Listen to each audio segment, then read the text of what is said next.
Welcome back to another RI in Person video interview here at the PRI in Person conference in Cape Town, South Africa. My name is Hugh Whelan, Managing Editor of Responsible Investor magazine, and I'm here now with Melanie Brooks. Melanie is a Senior Responsible Investment Analyst at Government Pension Fund Norway. Melanie, hello. Thank you, Hugh. It's great to be here in Cape Town. Melanie, can you tell us what the Government Pension Fund of Norway is and how you operate? I work for Folketrygdfondet, which is the manager of the Government Pension Fund Norway. We manage the fund on behalf of the Norwegian Ministry of Finance. As per half year, we are worth about 151 billion Norwegian kroner. Between 80 and 85% as a rule is invested in Norway, and 15 to 20% invested in the Nordic region outside of Norway. Are there particular aspects as to how you work with other investors in Norway or just in the Norwegian social fabric that make ESG particularly important? Well, I think for us it's a bit special. We are a large owner in a small market. We have about 5% of the Oslo Stock Exchange, 10% of the benchmark index. So we are, like I said, a very large owner in a small market. So that gives us some different types of opportunities, but also challenges when it comes to ownership. So we are very preoccupied, I would say, or very interested in being an active owner. So we vote all of our shares in Norway and the Nordic region. We do this by proxy in the Nordic region, but in person in Norway. And we think that this is a very important thing to do. We think more owners should be voting their shares and being active in terms of governance. One of the issues that it has been large for us in the past few years is executive remuneration. So we have guidelines, or actually we have an expectation document that we've made on executive remuneration to make sure that companies know what we expect.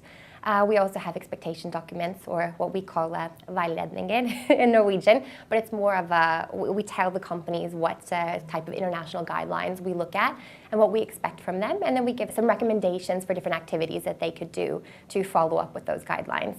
And one topic is corruption. We think that corruption is a huge financial risk, and for us as a large owner, and we with the large government owner, that this is a big issue for sustainable development in the capital markets. So we're looking at human rights. We think that this is a big issue for investors, and we see that there is a growing expectation as to how investors deal with human rights in their portfolios. So we see the OECD contact point in Norway. There's a very well-known decision which is now being discussed globally about how investors should be held accountable and what level of due diligence they should be doing with the companies they're invested in on human rights. So we have done this expectations document that we have to help companies to show them what we expect in terms of their work with human rights and labor rights. You're a large investor in Norway. Can you tell us what that means for ESG issues as you approach them as a fund? You could say Norway is a bit special because we do have this large sovereign wealth fund, which is our big brother fund, you could say, or sister fund, the Government Pension Fund Global, managed by Norges Bank. And everybody knows about this fund in the world, really. And this is considered to be the money of the Norwegian people being invested. So there is a different level of expectations that this should not be invested in a way that goes against the values of the Norwegian people. But we also have financial mandates in the Government Pension Fund, Norway and Global. So we're always trying to make sure that we can deliver on all parts of the mandate, that we're a responsible owner and investor, and that we're also delivering good returns in the long term for our owner and for the Norwegian people. Yeah, so you could say that Norway is finally caught up with our with the other Scandinavian countries, or we have caught up finally with the movement in Europe and globally to have our own national SIF organization. So we founded NorSIF, which is the Norwegian Forum for Sustainable and Responsible Investment, in January of this year. And we've now got 15 members, and this is institutional investors in Norway, owners and managers, and some service providers. And so we think that this is a great initiative for us. We've got a lot of active members. We've had several seminars this year, one of which was looking at how we can get brokers and sell-side analysts to integrate ESG into their analyses. And that's also a focus that Folketrygdfondet has, that we try to get those analysts that we have agreements with, and that they're also working with ESG, because we see them as something like the missing link. You have companies working with CSR, investors working with responsible investment, and then you have these analysts, which are very important, which are not only valuing the companies and also giving recommendations to investors. And a lot of portfolio managers are dependent on those types of ratings. So it's very important that they're also involved in this type of work. So that's been one focus area for us. We've also been looking at academic research on responsible investment.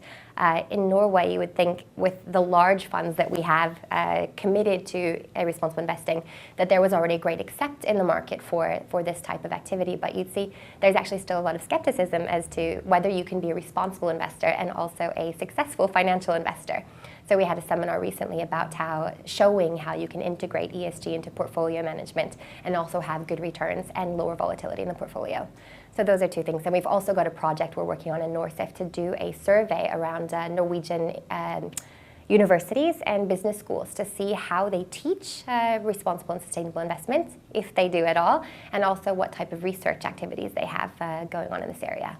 And how interesting is it for you to come to a conference like a PRI in person? And what are the main things you'd like to take away from this event?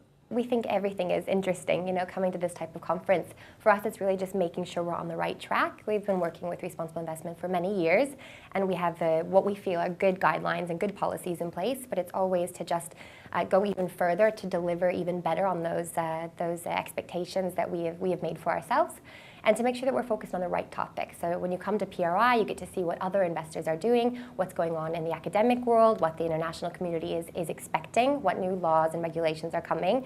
And so for us, it's in a way to just make sure that we're on the right tracks. Melanie, thanks very much indeed.